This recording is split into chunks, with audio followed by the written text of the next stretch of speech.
you all are fine. Welcome back in the chemistry class. Today we will discuss class 12 chapter amines, and in this chapter we will discuss electrophilic substitution reactions. Electrophilic substitution reactions generally takes place in the aromatic amines. Aromatic amines में ही होता है, ठीक है ना. In aromatic amines, NH2 group is present, which is ortho and para directing group, and it is the activating group. That is it means it activates the benzene ring for electrophilic substitution reactions. Electrophilic substitution reactions को वो activate कर देता है, यानी कि कोई भी group आएगा तो बेंजीन रिंग पर जल्दी अटैच होगा. It takes place by the phenomena of resonance. Resonance के थ्रू होता है. कैसे होगा? सबसे पहले ये इलेक्ट्रॉन पेयर जो होता है नाइट्रोजन एटम का, ये यहाँ शिफ्ट हो जाता है, ठीक है ना. तो ये इलेक्ट्रॉन पेयर आ जाता है नेक्स्ट कार्बन पे. तो इस वाले कार्बन पे आपका ये नेगेटिव चार्ज आ गया due to the presence of the electrons. Now these electron pairs moves to the next position. इन दोनों कार्बन के बीच में आएगा. Then this carbon 5 electrons move to the next carbon atom. ये आ गया यहाँ पर इलेक्ट्रॉन पेयर माइनस चार्ज के साथ. Now next, in the next case, these electron pairs moves between these two carbon atoms. Then these electrons move to the next carbon atom. ये next carbon पे आ गया. Finally, these electron goes to this position, and this electron goes to the pi electron goes to the nitrogen atom. And you can see that from these resonance structure, from especially second, third, and fourth structure, that there is a negative charge at ortho and para positions. So that the electrophile can attack at these positions easily. आराम से attack कर सकता है. That's why we can say that benzene ring is highly activated. Benzene ring आपकी highly activate हुई है. Now, if the bromination is carried out, अब हम bromination करवाते हैं. bromination में क्या होगा? आप aqueous Br2 से suppose reaction कराते हो, then तीनों ऑर्थो पोजीशन, दोनों ऑर्थो पोजीशन और एक पैरा पोजीशन, तीनों H आपके रिप्लेस हो जाएंगे by the Br atom. 3H 3Br will form 3HBr and 3 bromine atoms will attach on the ortho and para position. इस ortho और para पे attach हो जाएगा and it is the white PPT. 2,4,6 tribromo phenol, 2,4,6 tribromo aniline will form and it is the white PPT. Clear? If we desire only ortho and para product, हमें नहीं चाहिए 2,4,6 tribromo, तो अब क्या करें? Then the reactivity of the NH2 group has to be controlled. NH2 group की reactivity को आपको कंट्रोल करना पड़ता है. उसको कंट्रोल करने का एक मेथड ये होता है कि बाय एसाइलेशन. आप उसका एसाइलेशन करवा सकते हैं. उसके लिए एसाइलेशन के लिए आप एसिटिक एनहाइड्राइड को यूज करो या एसिटाइल क्लोराइड को यूज करो. मैंने यहाँ पर एसिटाइल क्लोराइड को यूज किया, CH3COCl. Then 1H 1Cl combined together to form HCl. HCl release हो गया और आपका कंपाउंड बना NHCOCH3. बेंजीन के ऊपर ये ग्रुप हो जाता है अटैच. इसको बोलते हम एसिटेनिलाइड. ACETANILIDE. This is acetanilide. In this case, the reactivity of the NH2 group has been controlled because these lone pairs are involved in the resonance with the CO group. ये जो CO group है इसके साथ lone pair involved हो जाते हैं resonance में, and it cannot activate highly the benzene. Only it can be a little bit. Now, if the bromination is carried out, then bromine group attached at ortho and para position only. Ortho और para पे जाएगा, आगे कहीं पे ये attach नहीं होगा. And acetyl group can be removed by hydrolysis. आप सिंपली इसका हाइड्रोलिसिस कर दो तो एसिटाइल ग्रुप जो आपका था दैट कैन बी रिमूव. ये यहाँ से बॉन्ड ब्रेक हो जाता है, इस साइड H अटैच हो जाएगा, इस side OH. Then you will get NH2 group and Br. means ortho position पे Br था, para पे भी ortho and para bromo aniline will form you get along with CH3 COOH. चाहो तो CH3 COOH लिख सकते हो. ये इसका साइड प्रोडक्ट है. Now the next topic is nitration. In nitration some problems arises. Why? What are the problems? Problem is there. First of all, under strong acidic condition, nitrobenzene generally oxidizes into the nitro products. Aniline does not generally oxidizes into the nitro products. Aniline का oxidation हो जाता है. एक problem तो ये आती है. दूसरी प्रॉब्लम मोरओवर ये है कि ये आपका एसिड है और ये बेस है. Strong acid strong base, they combine together to form a salt. Salt बना देते हैं. पहले तो रिएक्शन ही नहीं होती.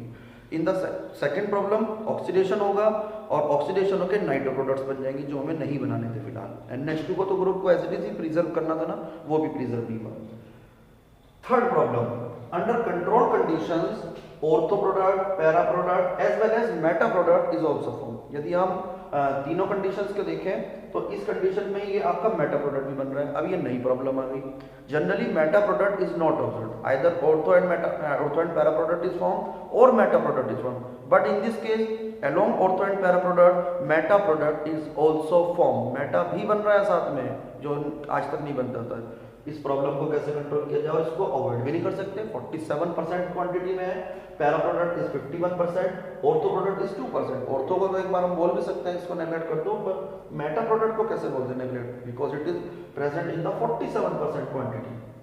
Therefore, to control the reactivity of the NH2 group, we have to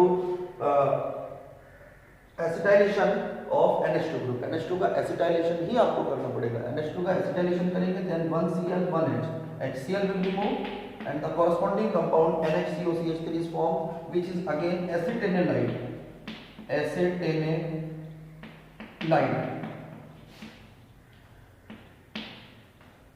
In acetanilide, the reactivity of the NH2 group has been controlled by the acyl group। ये जो CO ग्रुप होता है रेजोनेंस के through reactivity को control करता है, जैसा अभी आपको बताया था। Now, if the nitration is carried out, then para product is formed। Generally major यही बनता है, ऑर्थो माइनर बनता है। Finally, acetyl group can be removed by the acetylation या acylation कर दो आप। Then 1H attached on the nitrogen atom and OH group attached on the CH3CO group and the compound formed is para-bromelain plus CH3COOH। ये आपका side product हो गया, ये आपका मेजर प्रोडक्ट हो गया। मींस आपको पैरा-ब्रोमोएनिलीन बनाना है तो आपको एक मिस्टेक हो गई यहाँ पर, नाइट्रो आना था यहाँ पर NO2। पैरा नाइट्रो प्रोडक्ट यदि आपको बनाना है तो पैरा नाइट्रो एनिलीन बनाने के लिए आपको पहले एसिटाइलेशन कराना है, उसके बाद nitration, after that hydrolysis, so that the acetyl group can be removed. पहले आपको दोबारा सुन लो क्या करना है, पहले आपको एसिटाइलेशन करना है, उसके बाद आपको नाइट्रेशन करना है, नाइट्रेशन करने के बाद आपको हाइड्रोलिसिस करना है, उसके बगैर कुछ नहीं होगा। डायरेक्ट कई बार बच्चे इसका डायरेक्ट नाइट्रेशन करते हैं और सोचते हैं ये बन जाएगा, बनेगा, बट आपका ऑर्थो और पैरा प्रोडक्ट के साथ साथ मेटा भी बनेगा, जो कि मेटा नहीं बनना चाहिए था। दूसरी प्रॉब्लम मैंने आपको बताई, ऑक्सीडेशन हो जाता है, NO2 ग्रुप ही NH2 ग्रुप ही NO2 में चेंज हो जाता है। तीसरी प्रॉब्लम, ये एसिड है और ये बेस है, तो दोनों मिलकर सॉल्ट बना देते हैं, रिएक्शन हो ही नहीं पाती, फिर प्रॉब्लम ये नहीं आती है। Next is the sulphonation. Sulphonation में भी सेम प्रॉब्लम आती है। ये आपका स्ट्रॉन्ग एसिड है, ये आपका बेस है, लुइस बेस है, दोनों कंबाइन होकर ये आपका इस तरह का सॉल्ट फॉर्म कर देते हैं। NH3 positive, HSO4 negative. It is the anilinium hydrogen sulphate. It is anilinium hydrogen sulphate which on heating loses H2। एक H2 यहाँ पे आप कह सकते हो कम हुआ, कैसे? 1H, 1 oxygen and 1H from the para position, this para position, 1H, 2 and 1 oxygen, H2 will remove and the SO3H group attached on the para position। The compound formed is sulfanilic acid, इसको बोलते हैं sulphanilic acid और para amino benzene sulphonic acid. Para पे amino बोल दो और benzene sulphonic acid. This compound exist as a zwitter ion, dipolar ion in the aqueous medium. Automatically ये H ion gain कर सकता है because of the presence of the basic NH2 group is basic nature, is in the basic nature, और SO3H आपका acidic nature का होता है। ये हाइड्रोजन डोनेट कर सकता है, वो हाइड्रोजन एक्सेप्ट कर सकता है। Therefore NH3 positive and SO3 negative compound is form which is known as the zwitter ionic form. Sulphanilic acid बना पहले, लेकिन वो बाद में ज्विटर आयनिक फॉर्म में चेंज हो रहा है, ध्यान रखना है इसको आपको। It is also the important reaction. Next आती है हमारी Friedel Crafts reaction, but aniline does not undergo Friedel Crafts reaction, either acylation और एल्काइलेशन। प्रॉब्लम सुनो, फिर वही प्रॉब्लम आ रही है। Aniline is a Lewis base. Aniline आपका लुईस बेस होता है जो आप डिफरेंट यूज करोगे, and the anhydrous AlCl3 used as a catalyst in the Fiddlecraft reaction behaves as a Lewis acid। ये आपका लुईस एसिड है and this was Lewis base and both combine together to form a salt। दोनों के दोनों combine कर जाते हैं और एक सॉल्ट फॉर्म कर देते हैं। सॉल्ट फॉर्म होने का नुकसान ये हो गया कि अब ये बेंजीन की जो नाइट्रोजन पे इलेक्ट्रॉन डेंसिटी थी ना, वो लॉस हो जाती है, क्योंकि वो इलेक्ट्रॉन पेयर इसके साथ कोऑर्डिनेट बॉन्ड बना के इस तरह से सॉल्ट बनाने में यूज हो जाता है, और आपका सोल्ट बनने के बाद बेंजीन को एक्टिवेट करने वाले लोन पेयर ही इन्वॉल्व हो गए, नाइट्रोजन पे इलेक्ट्रॉन डेंसिटी डिक्रीज होगी, it can not activate the benzene. जब बेंजीन का एक्टिवेट नहीं करेगा तो ऑटोमेटिकली रिएक्शन आपकी नहीं होगी। इंपॉर्टेंट क्वेश्चन है, इसको भी आपने अच्छे से करना है। आई होप आपको ये क्लियर हुआ होगा। बहुत इंपॉर्टेंट रिएक्शंस हैं इलेक्ट्रोफिलिक सब्स्टिट्यूशन की, आज हमने फिनिश की हैं, इनको अच्छे से देखिए। अब आप मेरी वीडियो को ज़्यादा से ज़्यादा लाइक कीजिए, शेयर कीजिए, और चैनल पे न्यू है तो सब्सक्राइब कीजिए। इस तरह की वीडियो आपको मिलती रहेंगी क्योंकि मैं इस चैनल पर डालता रहता हूँ। Okay, bye bye, see you in the next video.